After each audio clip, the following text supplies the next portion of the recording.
Hey, it's Star, founder of She Building Her.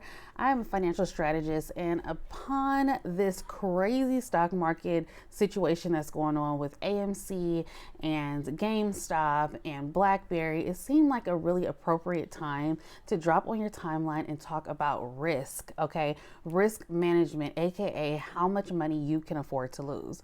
So risk is going to be kind of like twofold. On one hand, you as an individual investor, you really need to take the time out prior to investing to evaluate where you are on the risk scale, right? If you can afford to only lose a little, you can afford to lose a little bit more, or you know what, you just all in kind of person. You are comfortable investing in volatile situations if it means a big gain, but it could also mean a big loss. Either way it goes, you are okay with that. So some people can tolerate a high amount of risk, but then others really can't. They're investing because they're trying to grow their money. Maybe they're just making ends meet. Perhaps they're trying to invest for retirement, things like that. Those people are going to have a risk factor that's a little bit lower, right? So they're not really into not gambling, but they're not really into like the really volatile situations. And so how does this tie in? This ties in because we're hearing that Robinhood, TD Ameritrade, these different platforms are either like banning or limiting trading activity with certain stock. Now, of course, these platforms are looking out for their buddies, right? The hedge fund managers, the people who are in a position of holding short positions in certain companies, and they are losing a lot of money now that social media and Reddit has rallied around this group of stock and decided to go ahead and drive these prices up. So the platforms have limited trading on GameStop and BlackBerry and AMC because they said they wanted to do some, risk management. So they're talking about risk management in terms of themselves or perhaps the hedge funds that they profit from greatly, because hedge funds invest in really volatile situations, like very volatile situations that are very high in risk, but they're also very high in reward. But they also pay hefty fees to do so to the brokerage account, right?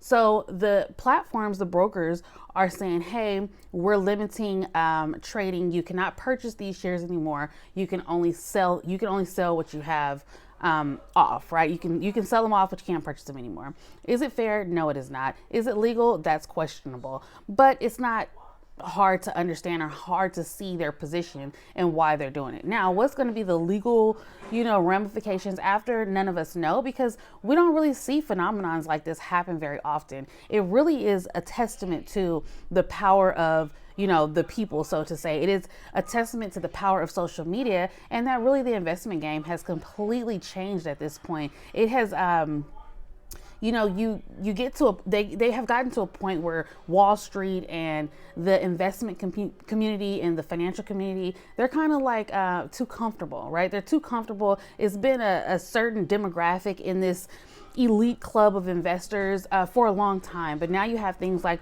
Robinhood and Cash App, Stash, Stockpile, these kind of platforms that have come about that's kind of married the investment and the social media aspect of things and created this whole new boom of investors.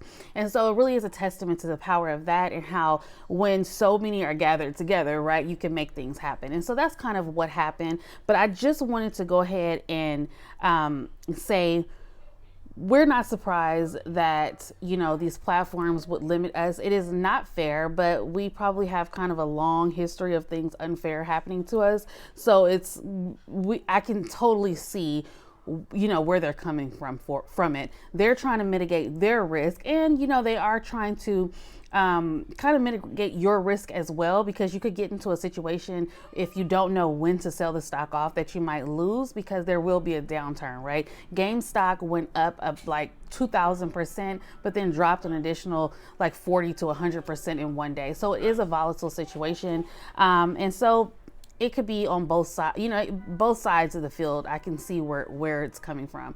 But I would encourage you, if you are an investor, if you're thinking about investing, if you are first time investing in these GameStop and BlackBerry, AMC. If this is your first time, I would encourage you, sit down and really think about what your risk tolerance is for investing, so that if you lose, because there's always a potential risk of loss of capital with investing, if you take a loss, it will not be devastating to your livelihood. That is what you want to make sure of most. I know I've heard a lot of people DM me and saying, hey, I have $5,000, I'm gonna go ahead and put it in GameStop or AMC because I really want the profit. That's cool. Like, I understand. We want to get to where the money resides, but at the end of the day, if you lose that $5,000, is it going to be detrimental to your livelihood, right? If you don't make a profit, are you going to be okay with that? Do not invest anything that you cannot afford to lose.